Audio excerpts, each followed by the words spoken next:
நன்கொடையாளர்களுக்கு நினைவு பரிசு வழங்குகின்ற நேரம்.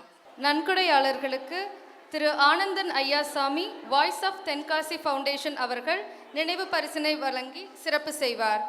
முதலாவதாக திரு டாக்டர் லோகநாதன் அவர்களை மேடைக்கு வருமாறு அன்போடு அழைக்கிறோம். சந்திரமோகன் ஐயா அவர்களை மேடைக்கு வருமாறு அன்போடு அழைக்கிறோம். சந்திரமோகன் ஐயா அவர்கள் நேரடியாக ஐஆர்எஸ் தேர்வு எழுதி வெற்றி பெற்று வருமான வரித்துறையில் ஆணையராக, அதாவது கமிஷனராக பணிபுரிந்தவர். இவரது தம்பிகள் எல்லாம் ஐஏஎஸ் ஐபிஎஸ் அதிகாரிகள். கல்வியால் உயர்ந்த ஆணையாளர் சந்திரமோகன் ஐஆர்எஸ் அவர்களை மேடைக்கு வருமாறு அன்போடு அழைக்கிறோம். முதலாவதாக டாக்டர் லோகநாதன் ஐயா அவர்களுக்கு திரு ஆனந்தன் ஐயாசாமி அவர்கள் சிறப்பு செய்வார். அனைவரும் கையொலி எழுப்பி வாழ்த்து தெரிவிக்குமாறு அன்போடு கேட்டுக்கொள்கிறோம்.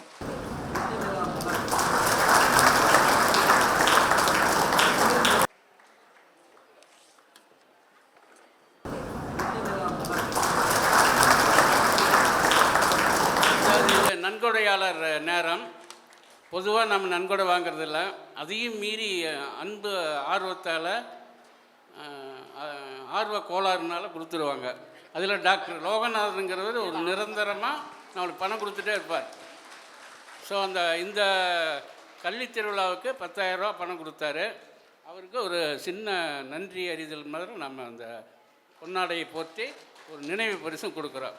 நீ வர்றவங்க அது மாதிரி தான் எல்லாம் இந்த 10,000 ரூபா கிளப்பு எப்படி 90+, அது மாதிரி இது 10+. சரியாவா? அந்த வகையில் திரு கோப்மா கருப்புசாமி அவர்களுக்கு நினைவு பரிசினை வழங்குமாறு ஆனந்தன் ஐயாசாமி அவர்களை அன்போடு கேட்டுக்கொள்கிறேன். கோப்மா கருப்புசாமி அவர்கள். அடுத்ததாக திரு முருகேஷ் பண்ணாடி அவர்களை மேடைக்கு வருமாறு அன்போடு அழைக்கிறேன். முருகேஷ் பண்ணாடிங்கிற நீலம்பூர் நம்ம இலக்கிய மன்ற கிளையினுடைய தலைவர். பெரிய வள்ளல். கோயில் படிக்கிறதுக்கு எல்லாத்துக்கும் உதவி செய்வார். அவர் பணம் இருந்தால் மட்டும் போதும், மனம் வேணும். மனம் நிறைய வரும்.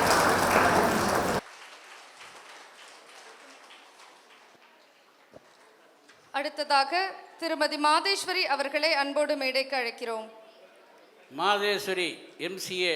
அவங்க ஜப்பான்காரன்னு அவனுடைய மொழியை விட இது நல்லா பேசுது. அவ்வளோ தூரம் டோக்கியோவில் ஒர்க் பண்ண பொண்ணு. சிங்கப்பூர் உலகம் முழுவதும் நிறைய சுற்றிட்டு இப்போ கோயம்புத்தூரில் செட்டில் ஆகிருக்கு. இன்னும் லட்சக்கணக்கில் சம்பாதிக்குது. பெரிய கோடீஸ்வரி. அது மாதேஸ்வரி இல்லை, கோடீஸ்வரி. வாங்க கோடீஸ்வரி.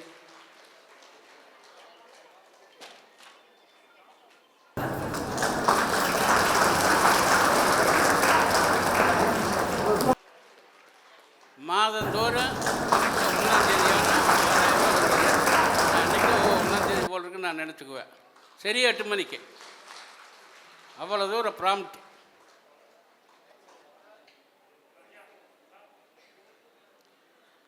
எம்சிஏ படித்த பொண்ணு என்ஐடி திருச்சி.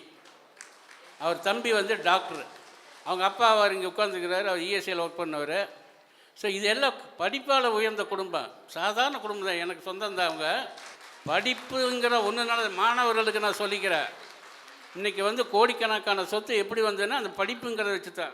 இது மாதிரி என்ஐடி படித்தது, வெளிநாட்டுக்கு போச்சு, நிறைய சம்பாதிச்சது. அவன் டாக்டர் ஆனால் அவனும் சம்பாதிக்கா. இது மாதிரி தான் சேரும் நமக்கு. அதனால் விட்டுறாதீங்க.